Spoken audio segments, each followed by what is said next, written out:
જે પગાર આપે છે એને 4 કલાક વધુ આપો છો, તો જે જન્મ આપે છે એને 4 મિનિટ તો આપો. સમજદાર તો હું એકલો જ છું, બાકી ક્યાં કોઈને કંઈ ખબર પડે જ છે. બસ આ જ ભ્રમમાં મોટા ભાગના લોકો ફરી રહ્યા છે. કોઈ વ્યક્તિને એટલું બધું માન ના આપો કે એ વ્યક્તિ તમને ભંગારના ભાવના સમજવા લાગે. અમુક માણસોના શરીરમાં દિલની જગ્યાએ કેલ્ક્યુલેટર હોય છે.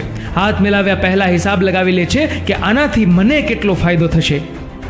કોયલને એના ટહુકાનો અને સિંહને એની ગર્જનાનું માર્કેટિંગ કરવાની જરૂર નથી પડતી.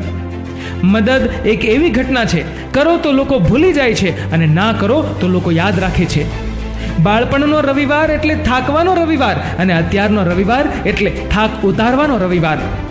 સંબંધ હોય કે બરફ, બંનેને બનાવવા અને ટકાવવા માટે ઠંડક બનાવી રાખવી ખૂબ જ જરૂરી છે. કોઈની આંખમાંથી ટપકતા દુઃખના આંસુને હરખના આંસુમાં ફેરવી શકો તો સમજવું કે આ ધરતી પર આપણો ધક્કો વસૂલ.